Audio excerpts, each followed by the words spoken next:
Olá pessoal, tudo bem? Aqui é Samuel Possebon, editor da Teletime, e a gente está de volta com mais um episódio do nosso Boletim Teletime, nosso podcast diário com as principais notícias do mercado de telecomunicações, hoje trazendo para vocês os destaques do nosso noticiário nessa terça-feira, dia 19 de agosto de 2025, fazendo essa transmissão em situações aqui um pouco atípicas. A gente está transmitindo diretamente de Manaus. A gente está aqui para fazer a cobertura do evento Amazon On, que acontece essa semana aqui na capital do Amazonas, e a gente vai falar muito durante a semana sobre sustentabilidade e conectividade, mas por enquanto vamos tratar da agenda dessa terça-feira, que foi uma agenda bastante cheia, principalmente em Brasília, onde a gente teve a aprovação pelo Senado Federal dos dois nomes que vão ocupar as cadeiras vagas no Conselho Diretor da Anatel.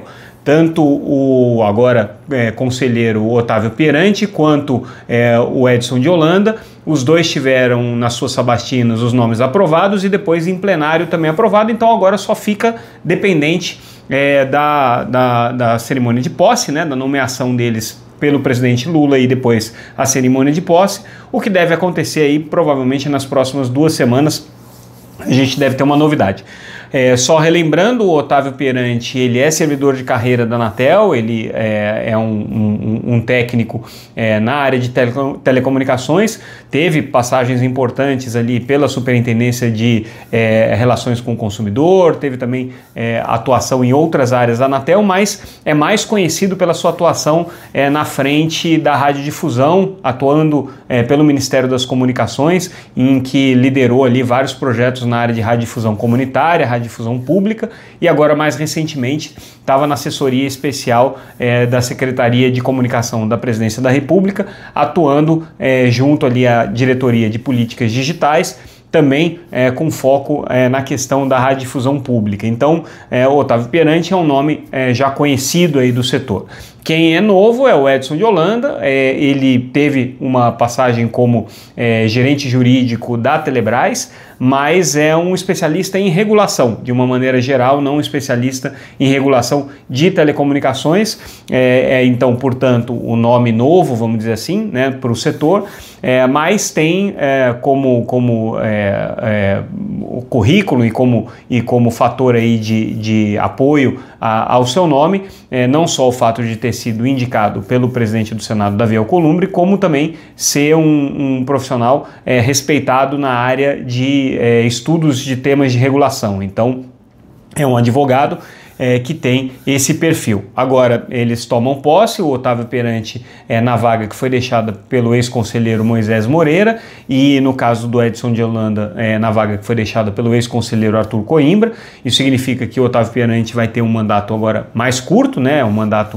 basicamente de 3 anos, porque já fazem 2 anos já que a vaga está aberta, e no caso do Edson de Holanda, esse sim, um mandato aí um pouco mais alongado, porque o ex-conselheiro Arthur Coimbra deixou a Anatel em novembro do ano passado.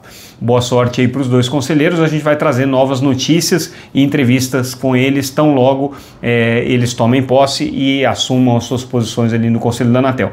Na sabatina, os dois falaram sobre a importância da Anatel em atuar no sentido de universalizar ainda mais os serviços de telecomunicações, ressaltaram que ainda existe um gap digital importante para ser vencido. No caso específico do Edson de Holanda, ele falou sobre a correção das assimetrias com as empresas de internet, ele chamou atenção para esse ponto, também defendeu o trabalho dos provedores de pequeno porte.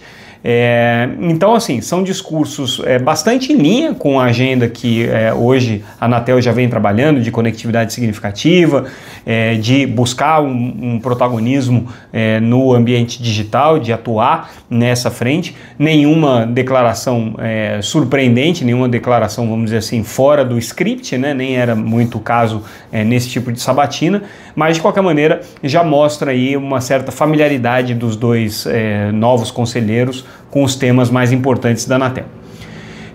Como eu disse, foi uma semana bastante cheia e especificamente uma terça-feira bastante movimentada em Brasília, com um evento que foi organizado pela Telcomp, o simpósio anual que a Telcomp organiza em Brasília, em que os pequenos provedores de internet se reúnem e também empresas de data center, empresas competitivas, né, se reúnem para discutir os desafios delas do ponto de vista regulatório, do ponto de vista institucional. E aí, bom, enfim, todas aquelas manifestações de apoio ao Plano Geral de Metas de Competição, de importância das assimetrias para o desenvolvimento das PPPs, nada muito diferente do que a gente já está acostumado a Telcomp defender.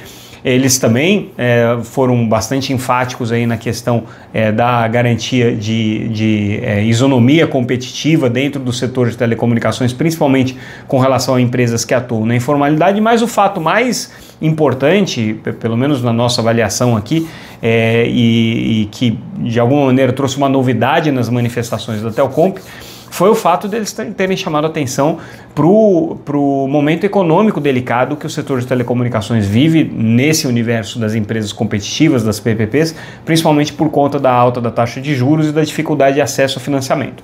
Segundo a Telcomp, hoje boa parte das empresas tem um nível de endividamento elevado, está com restrições aí para ampliação de investimentos por conta desse momento econômico.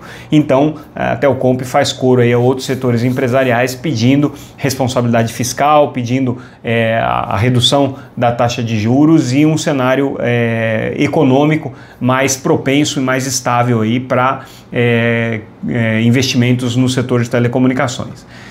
E aí, já que um dos temas do evento da Telcomp foi o Plano Geral de Metas de Competição, a novidade do dia é que o conselheiro Alexandre Freire, que hoje está com o Plano Geral de Metas de Competição sob seu pedido de vistas, pautou para a próxima sexta-feira, dia 22, em reunião extraordinária, que vai acontecer meio-dia, a votação do PGMC. Então ele deve trazer de volta o relatório, lembrando que a análise original é do então conselheiro substituto Vinícius Caram, que já voltou para a superintendência, já não é mais conselheiro substituto, mas deixou consignado o seu voto, né? E essa análise ficou sob pedido de vistas do conselheiro Alexandre Freire desde final de abril, quando foi votada pela primeira vez. O conselheiro Alexandre Freire agora vai trazer o seu voto e existem muitas expectativas com relação ao que ele vai abordar no PGMC. Basicamente, a gente relembra que o Plano Geral de Metas de Competição trouxe 3 mercados relevantes adicionais aí, e que, de alguma maneira, deu uma sacudida na abordagem que a Anatel faz sobre questões concorrenciais. Ela trouxe um mercado relevante para a exploração industrial de radiofrequências, né, de espectro, trouxe um mercado relevante para tratar de MVNO e também trouxe regras de roaming para dentro do PGMC. A expectativa é que haja uma desidratação, vamos dizer assim, do PGMC com relação a esses mercados adicionais que foram trazidos aí, sugeridos pela área técnica, né? Principalmente MVNO, que deve ter uma discussão posterior, depois na regulamentação de MVNO, mas não dentro do PGMC, e com relação também às regras de roaming que já estão sendo discutidas no regulamento específico de roaming, também não devem ficar tratadas dentro do Plano Geral de Metas de Competição. O que deve permanecer, muito provavelmente, é o mercado de exploração industrial de espectro, mas também com regras revistas. Então, de alguma maneira, o conselheiro Alexandre Freire vai trazer uma inovação em relação àquilo que havia sido proposto pela área técnica. A gente ainda não tem, obviamente, detalhes com relação a esse trabalho dele, mas foi tema de muita discussão e muita especulação durante o evento da Telcomp que aconteceu em Brasília. As rodas de conversa basicamente versavam sobre isso, a ponto de o ex-conselheiro, né, Aníbal Diniz, ter publicado um artigo na Teletime, que eu recomendo que todo mundo leia, está lá a íntegra no nosso site, em que ele fala do PGMC, da importância do PGMC para os pequenos provedores e nesse ponto aqui defendendo também as regras que o PGMC poderia vir a trazer com relação ao mercado móvel. Então, toda dúvida que fica agora, que vai ser dirimida na sexta-feira, que a gente vai conhecer o voto do conselheiro Alexandre Freire, se de fato a Anatel aliviou o endurecimento, né, das regras que estavam indicadas ali para o mercado móvel, ou se ela vai seguir na mesma linha que já vinha sendo buscado de criar um ambiente de ampliação, vamos dizer assim, da competição no mercado móvel. Não dá para a gente dizer de estabelecimento de uma competição, porque existe uma concorrência, são 3 operadoras nacionais e mais as operadoras regionais, que brigam bastante entre si, mas a Anatel tem ainda uma expectativa de aumentar ainda mais essa competição no setor móvel, principalmente depois que a Oi Móvel acabou saindo do mercado. Isso gerou uma nova concentração. Lembrando que esse é um debate muito complexo, que envolve questão de investimentos, envolve questões de viabilidade financeira, de acesso a espectro, enfim, é um debate bastante novo, tem acontecido em outros lugares do mundo também e que o PGMC deve inaugurar. Outra notícia que a gente traz agora é a questão da assinatura do decreto de TV digital, que deveria ter acontecido nessa terça-feira, dia 19, não foi assinado.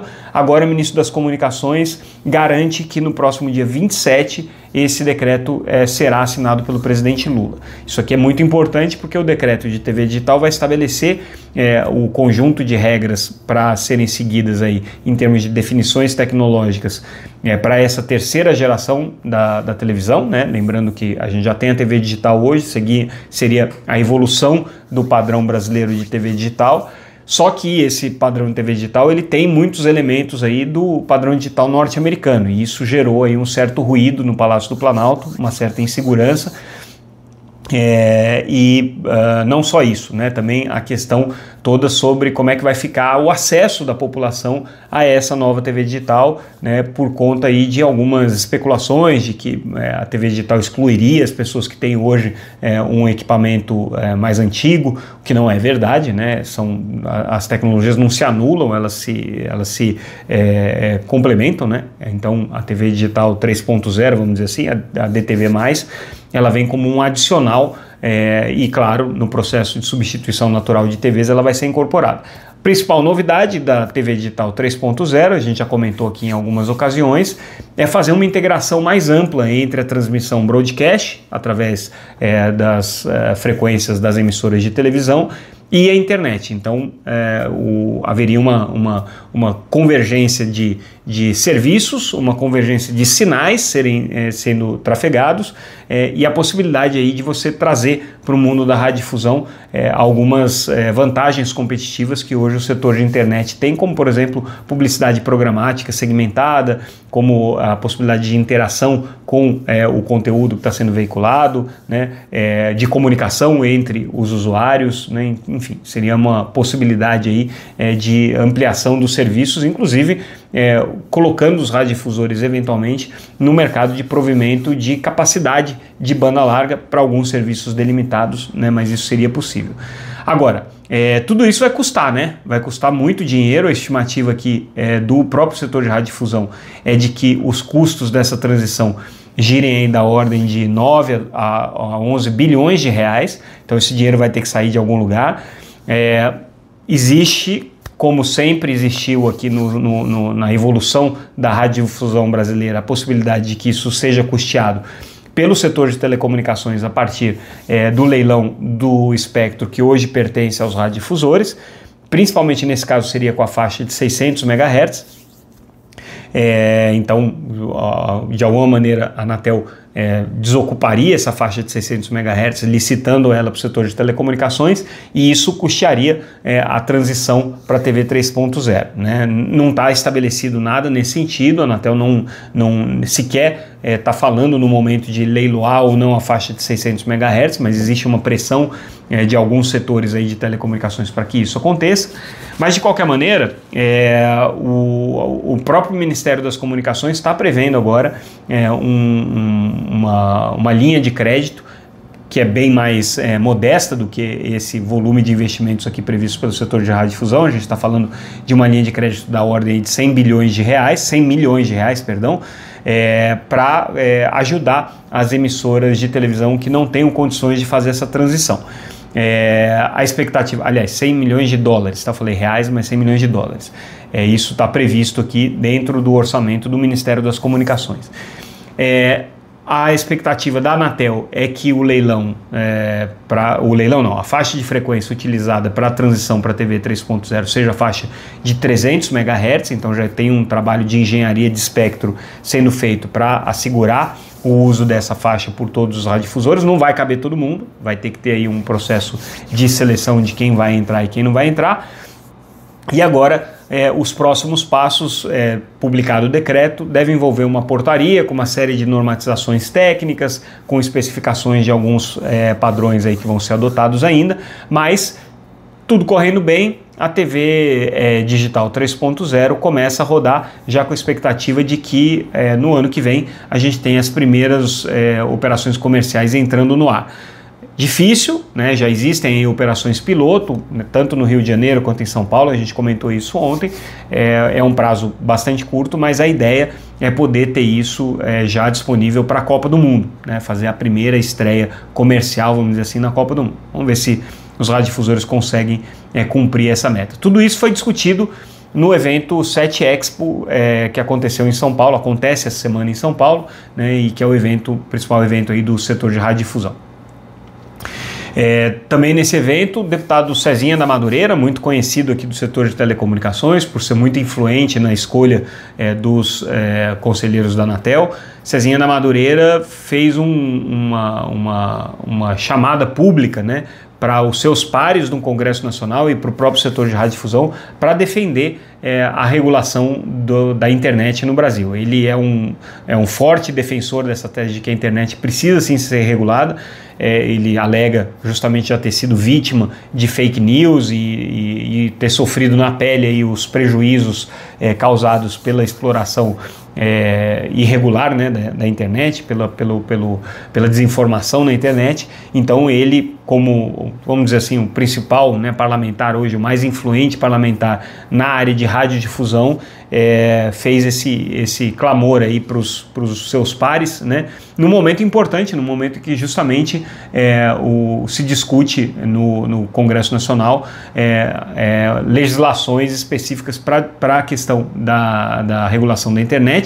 Hoje, inclusive, o Congresso, né, aprovando o regime de urgência para o projeto de lei que trata da exploração sexual de crianças, né, que seria um primeiro projeto aí a ser aprovado nessa linha. O governo está sinalizando que ainda vai mandar outros projetos de lei para o Congresso, inclusive os projetos que estabelecem um órgão regulador para a internet, nesse caso seria a ANPD. A ideia do governo é que a ANPD seja empoderada para poder fazer esse papel. Claro, vai ter que ter um diálogo aqui com a Anatel, por conta dos bloqueios, né, que envolvem as empresas de telecomunicações, mas a ANPD seria a cabeça aí desse trabalho de regulação. Lembrando que a ANPD hoje não tem estrutura para isso, né, ela precisaria ser muito reforçada para poder desempenhar bem esse papel.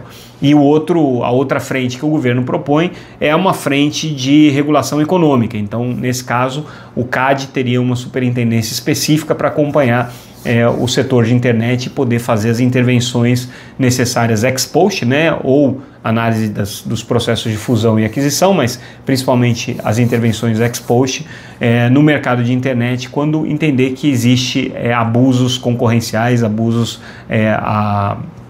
as questões relacionadas aí ao relacionamento entre empresas de internet.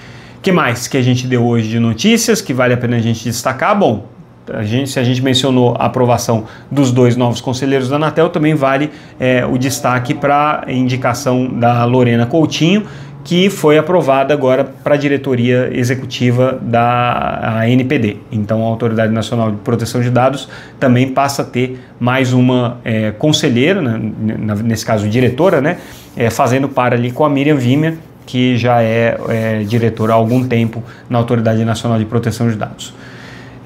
E aí a gente encerra com 2 notícias, uma trazida pelo secretário Hermano Tercios, também no evento da Telcomp, em que ele falou sobre a evolução dos projetos de conectividade em escolas, chamou atenção para que das 138 mil escolas que estão previstas ali na ENEC, né, na Estratégia Nacional de Escolas Conectadas, 14 mil já foram. O ritmo que se chegou nesse momento de conectividade em escolas, de conexões em escolas, né, é o mais intenso desde que o projeto começou. Segundo ele, mantido o ritmo atual, é possível conectar todas as escolas até o final do ano que vem. Né? Lembrando que existe uma meta aí do governo de conectar 138 mil escolas, uma parte delas vai ser conectada pelo projeto tocado pela EASSE e pelo GAP, né, o grupo gestor, e a EASSE, que faz a implementação das metas de conectividade em escolas. Outros estão sendo conectados com recursos do FUST, outras estão sendo conectadas com recursos do próprio Ministério da Educação. Enfim, existe aí uma série de atuações em conjunto, mas já nesse momento 14 mil escolas brasileiras estariam conectadas por esses programas. E também a gente destaca a fala do conselheiro Alexandre Freire, que participou aqui em Manaus também da reunião de intercâmbio de autoridades de comunicação dos países falantes de língua portuguesa, o RIA 2025, que também teve como tema principal conectividade e sustentabilidade. E aí o conselheiro Alexandre Freire destacou todo o trabalho que a Anatel está fazendo nesse sentido de transmutar os princípios, os padrões, os balizadores da agenda ESG, né, de sustentabilidade, inclusão e governança, e também, né, os objetivos do milênio lá, os objetivos, os ODS, né, para 2030, nas ações regulatórias da Anatel, né? Seja nas obrigações de fazer, seja na troca de multas por sanções não punitivas, né? Seja inclusive nos próprios regulamentos que passam a exigir de alguma maneira o cumprimento de uma agenda ESG. Tudo isso ele destacou como uma inovação regulatória que a Anatel está trazendo, que serve aí, claro, de inspiração para os outros países falantes de língua portuguesa, que também têm reguladores na área de telecomunicações. E aí, de uma maneira geral, esses foram os principais temas trazidos aí pela Teletime no nosso boletim dessa terça-feira, dia 19. Ao longo dessa semana aí, a gente deve trazer mais novidades do evento aqui em Brasília, aqui em Manaus, também da continuidade do evento da Telcomp em Brasília e outros desdobramentos aí da semana. Lembrando que sexta-feira também vamos ter a votação do Plano Geral de Metas de Competição e, claro, a Teletime vai cobrir isso para vocês. É isso, pessoal. Mais uma vez agradeço a audiência de vocês, a compreensão pela situação aqui pouco usual da transmissão do nosso podcast, mas o importante é a notícia e a gente está aí com vocês. Até lá, sigam a gente no site www.teletime.com.br. Amanhã a gente volta. Tchau, tchau, pessoal. Obrigado.